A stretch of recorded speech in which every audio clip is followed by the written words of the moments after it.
Olá. Até os anos 2000, o Brasil importava grande parte do petróleo que consumia, e por isso a gasolina e o diesel eram muito caros internamente, apesar de terem preços controlados pelo governo. Mas nos últimos 20 anos, o país ficou praticamente autossuficiente em matéria-prima para a produção de combustíveis. Então, por que o preço está tão caro aqui dentro? E as refinarias brasileiras vendem gasolina e diesel como se ainda importassem a maior parte do petróleo refinado. Nesta Agenda Econômica, eu converso com Israel Lacerda, consultor do Senado, especialista em política energética, que vai explicar a origem da confusão dos preços dos combustíveis. Israel, muito obrigada pela sua presença aqui na Agenda Econômica, e é um tema polêmico, não é mesmo? Eu que agradeço, Antônia, e um abraço para os nossos espectadores da TV Senado. Então, começando um pouquinho para a gente tentar destrinchar essa questão dos preços. Porque a gente está numa nova crise de preços de combustíveis. Por que o preço dos combustíveis não para de aumentar no Brasil, Israel? Antônia, tentemos entender com retrovisor. Nós tivemos essa mudança da Petrobras como, vamos chamar assim, o principal agente de refino no país, ou praticamente o único agente, e que no governo Temer, a Petrobras adotou uma política de paridade com o preço internacional de derivados. Então, ela vendia o combustível na refinaria para os distribuidores, considerando o custo de oportunidade para um segundo agente que quisesse vender o mesmo combustível importando, ou mesmo para um terceiro agente chamado formulador, que também atua, mas faz uma mistura de produtos que também geram combustível. Ou seja, é um preço que ficou muito atrelado a alguns mercados importantes no mundo. Quando lá oscilava, ela também oscilava o preço no Brasil. Então, é isso que está acontecendo hoje. Se o preço do petróleo, se o preço dos combustíveis mesmo, diesel, gasolina, gás, GLP, aumenta lá fora, ele aumenta aqui também. Esse preço, essa política tem sido utilizada especialmente para gasolina e para diesel. Para o gás de cozinha, ela tem variado um pouco, não tem seguido essa paridade ao pé da letra, é muito mais uma espécie de média móvel, um preço que oscila, mas durante um tempo ela perde, no outro ela ganha de forma a compensar. Mas diesel e gasolina, que são os principais combustíveis consumidos, têm seguido praticamente à risca essa política de paridade de preço internacional, mas é uma política da Petrobras. Tá, agora, no fim de fevereiro, o barril no mercado internacional foi na faixa de até $60, né, o barril Brent. Mas durante a pandemia ele chegou a quase 20, foi a maior baixa, uma das maiores baixas históricas. E o preço interno do combustível não caiu. Por que sobe quando lá fora sobe e não cai quando lá fora cai? Antônia, nós temos um pequeno problema chamado câmbio. Nós temos dois pontos. Um é que não foi exatamente... realmente o preço do barril caiu e, por consequência, os derivados também caíram, mas o câmbio não ajudou. Então, nós tivemos um preço que não subiu significativamente no ano passado, quando o barril estava aí no que nós podemos considerar o seu piso das últimas 2 décadas, pelo menos. Era um preço muito barato, o barril, porém, o câmbio nosso não ajudou na época de 2020, né?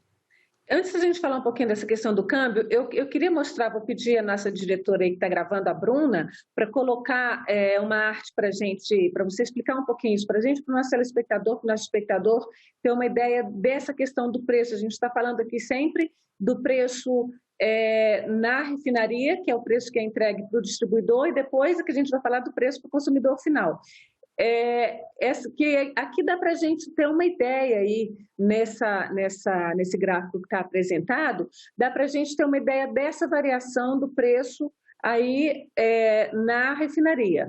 Né? Em 2017 estava a menos de 2, estava cerca de 1,50 mais ou menos o litro, caiu um pouquinho, e aí a gente tem na verdade uma reta aí ascendente com algumas quedas, né, mas tem aumentado sistematicamente, né? Se a gente pegar no tempo, a linha é sempre crescente, com diferença de gasolina e diesel. Perfeito. o que a gente consegue observar, como é um gráfico com dado semestral, ele pega alguma variação que a gente não consegue observar aquela sazonalidade, mas o nosso principal efeito, nesse caso, o câmbio.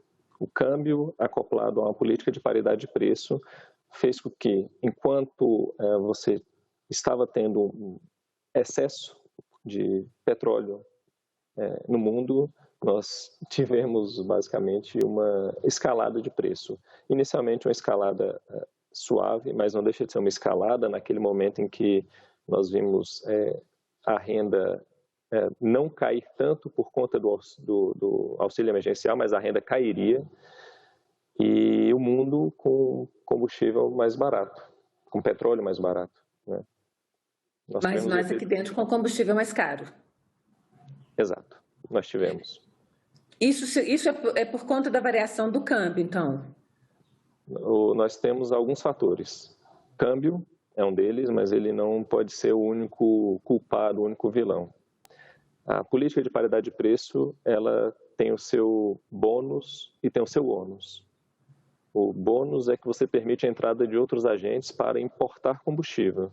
E o ônus é que a gente fica sem nenhum outro instrumento, a gente fica refém do preço internacional e do câmbio. É uma espécie de, vamos chamar assim, dolarização da nossa matriz de combustível. Tá, então a gente já tem, eu vou pedir então a Bruna para colocar uma outra arte, um outro gráfico que a gente montou aí, que é essa questão do real e o dólar. Então, a gente consome gasolina e diesel em dólar, embora a gente ganhe em real. A gente ganha em real. Vamos dizer que os nossos trabalhadores da indústria do petróleo, eles também ganham em real, mas produzem uma commodity. Então, o preço dos combustíveis, eles tendem a seguir também o preço do insumo, do barril do petróleo. E o que nós vemos enquanto que o barril ele estava em queda em 2020, ele teve esse piso, inclusive com contratos futuros chegando a negativo, foi um caso muito específico. O nosso barril em real, a nossa cotação do mesmo barril em real, ele teve digamos, o preço subiu. Na verdade, o que nós temos hoje, nesse início, nesse trimestre de 2021, é que o barril Brent está na sua cotação máxima, né? Então, nós temos uma cotação que já beira os R$360 por barril. Isso a gente não viu nas últimas 2 décadas. Na verdade, a gente nunca viu um patamar desse tamanho em reais, mesmo quando o barril estava naquela cotação acima dos $100.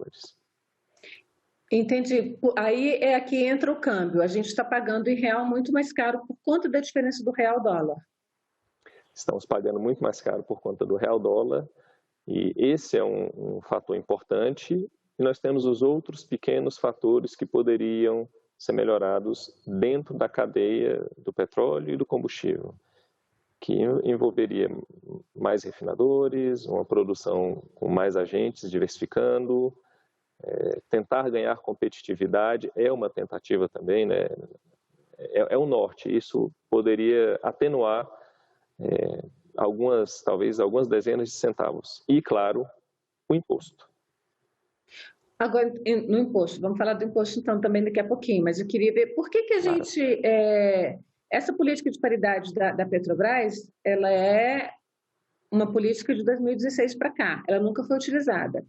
Por que a gente produz, por que a Petrobras produz aqui internamente uma parte do petróleo consumido, não produz todo, e por que ela cobra, que ela elabora os seus preços em dólar? Bom, nós tivemos, Antônio, se a gente tentar se olhar no nosso retrovisor, vamos pegar na década de 2000, nós tínhamos um preço que era uma espécie de média móvel.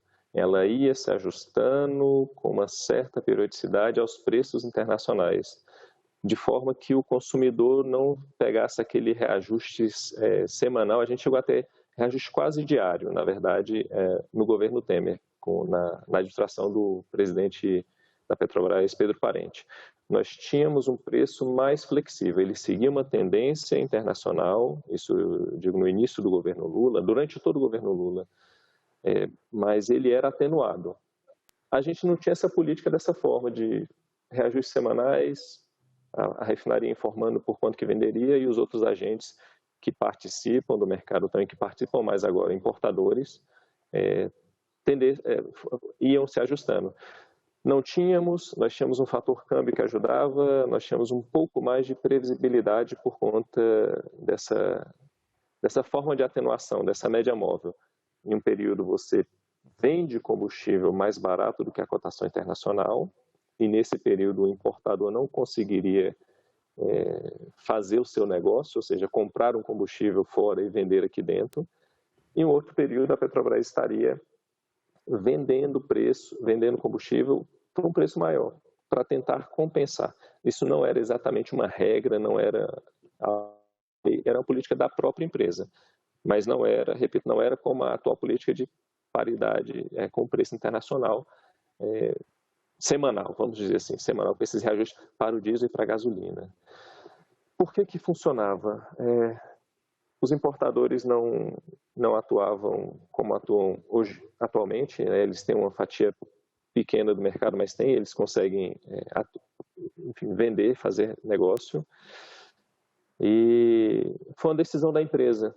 É aí que a gente acaba, às vezes, tentando entender se ela é a empresa que ela deveria seguir uma espécie de estabilização do preço por ela, ou se o governo em si, se o Congresso, se o Poder Executivo, tirante a Petrobras, deveria dispor de instrumentos que fizessem essa atenuação do preço. Mas o que significa essa atenuação? Quando os preços disparam, algum instrumento vai fazer com que esse preço seja compensado. Quando os isso não gera nenhum tipo de prejuízo para a empresa? Se a empresa passar a ser esse instrumento,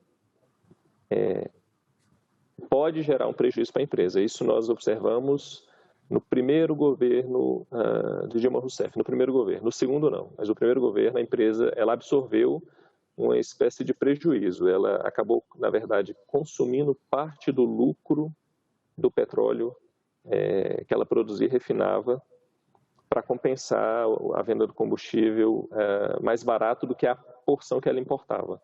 É um prejuízo se comparassem, mas ela não chegou a ter esse prejuízo, corroeu o lucro. Entendi. Ela teve menos lucro, não chegou a ter prejuízo. Agora, e hoje, assim, hoje a gente está pagando muito caro como consumidor, ainda é uma empresa pública, ainda não foi privatizada na sua totalidade, na sua maior parte, a União ainda é o maior acionista.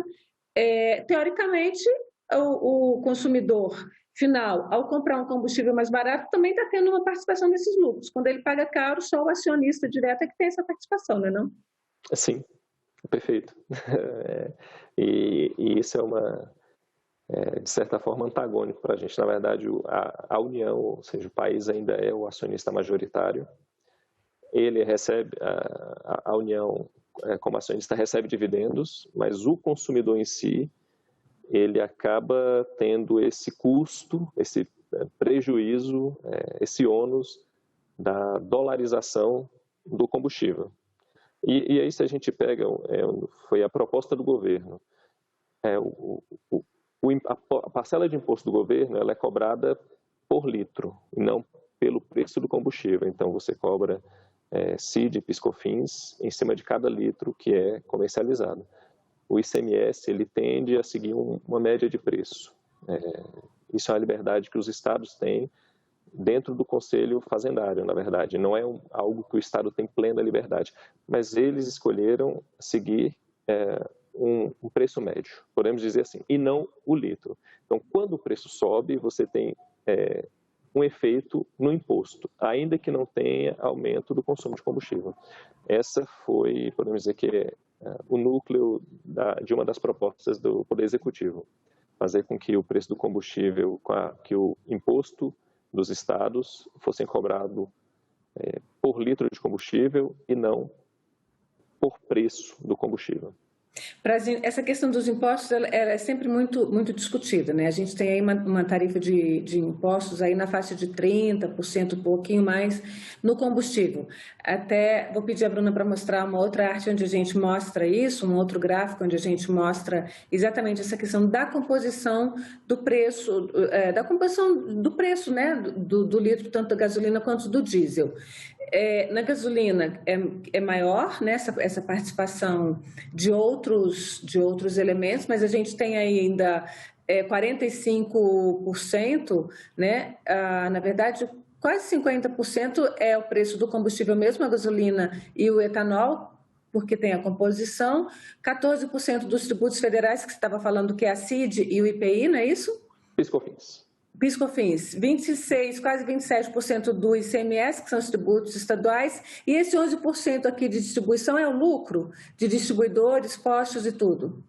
Podemos chamar não de lucro, de faturamento.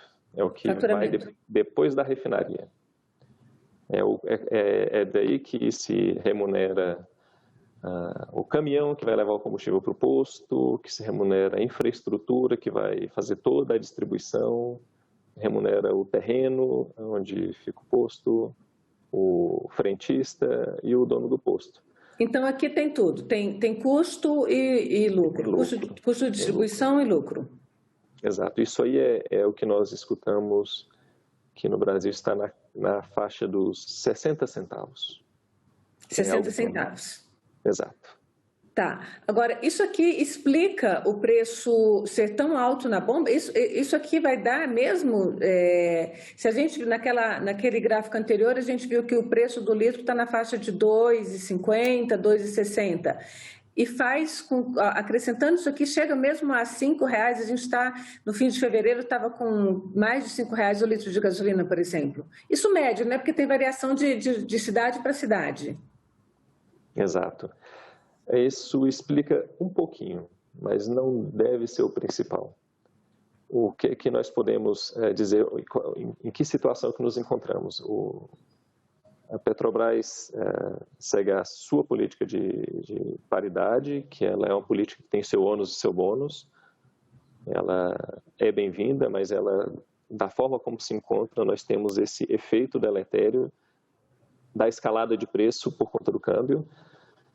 E o distribuidor fica naquela, olha, o distribuidor e o posto, eu sou 60 centavos desse bolo. Será que eu sou responsável por todo o aumento?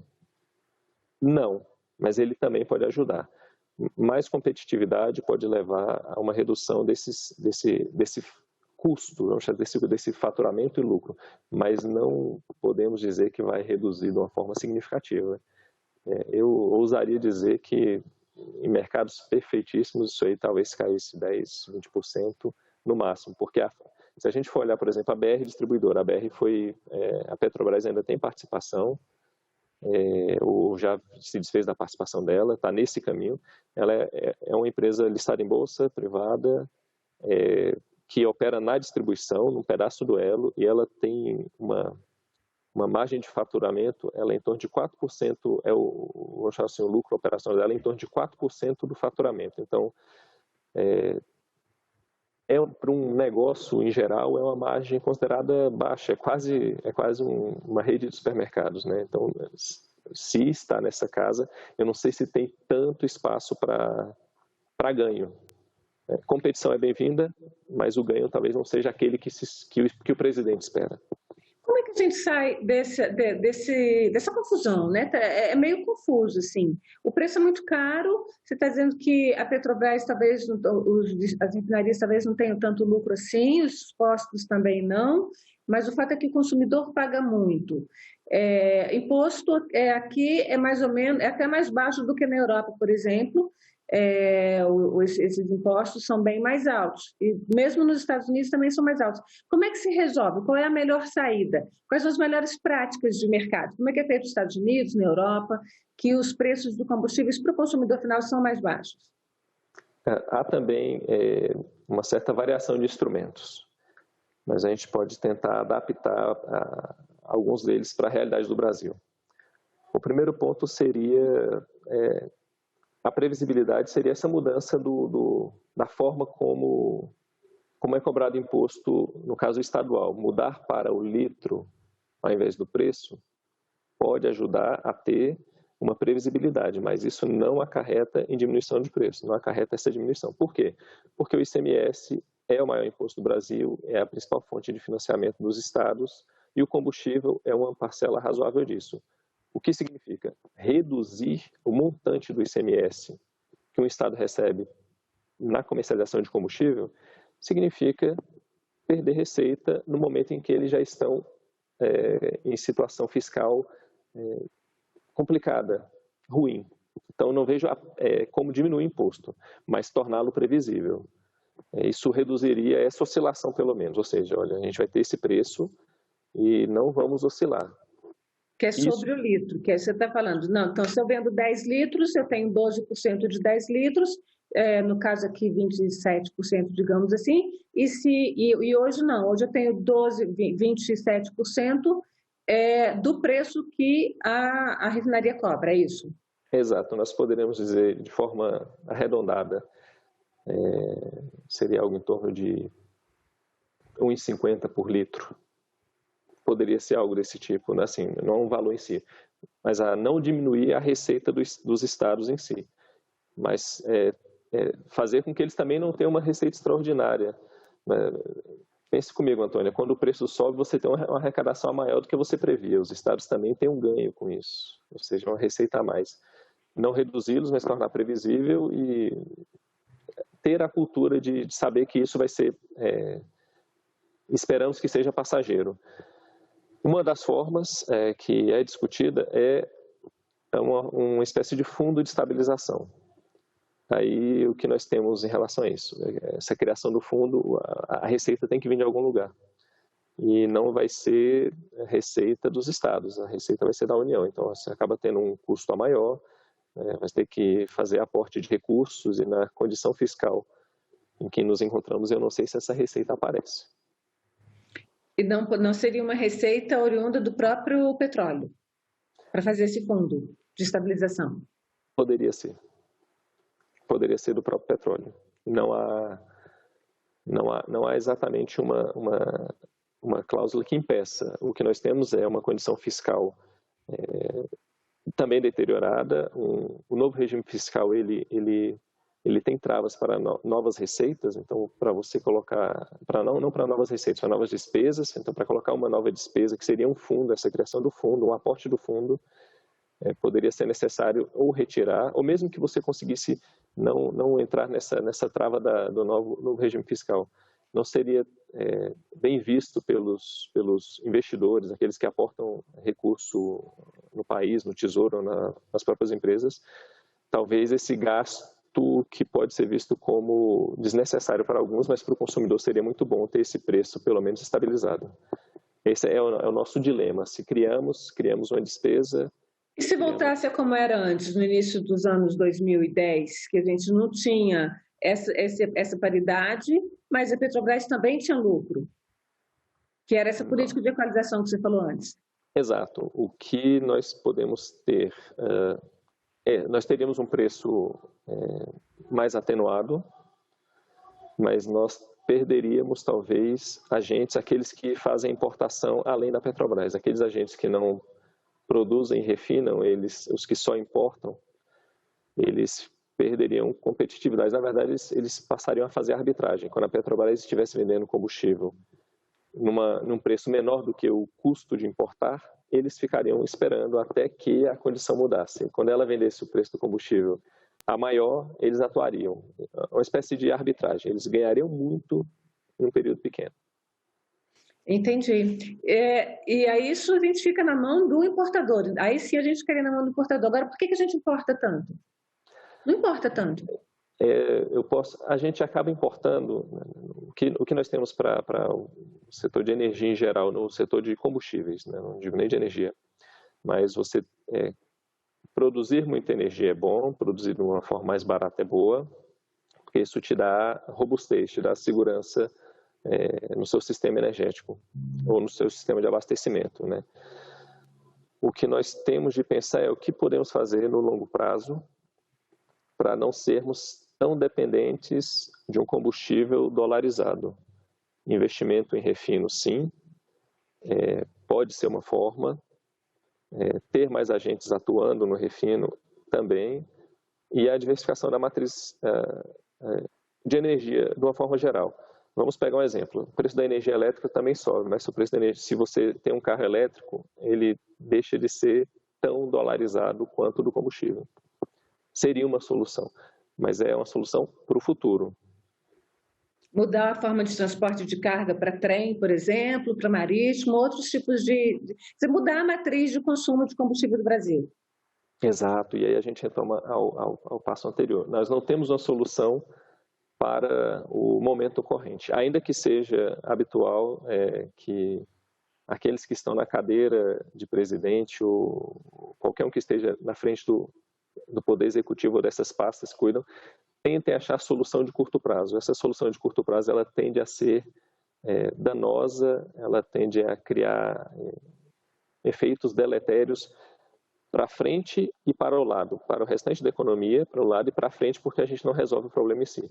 Nós termos um sistema de transporte baseado em caminhões, em diesel, faz com que nós fiquemos dependentes. Se nós mudarmos essa parte, com certeza teremos mais flexibilidade, pelo menos. Israel, quero lhe agradecer muito a participação aqui na Agenda Econômica. A gente tem aí as questões de limite de tempo. Acho que essa reflexão pode ajudar bastante a pensar nessas políticas aí de longo prazo para o país, né? É isso, eu que agradeço. E, bom, no fundo, o que temos de tentar ver a necessidade de curto prazo nós temos, porque nós ainda somos um país de renda média baixa, mas precisamos de solução no longo prazo. Essa é a mensagem. Muito obrigada mais uma vez e agradeço também a você, telespectador, que nos acompanhou até aqui, a quem está na rede social. Esse programa já está no canal da TV Senado no YouTube, no site da TV Senado, que é senado.leg.br/TV, o youtube.com/TV Senado, e também a gente está nas outras redes sociais da TV. Muito obrigada e até a próxima Agenda Econômica.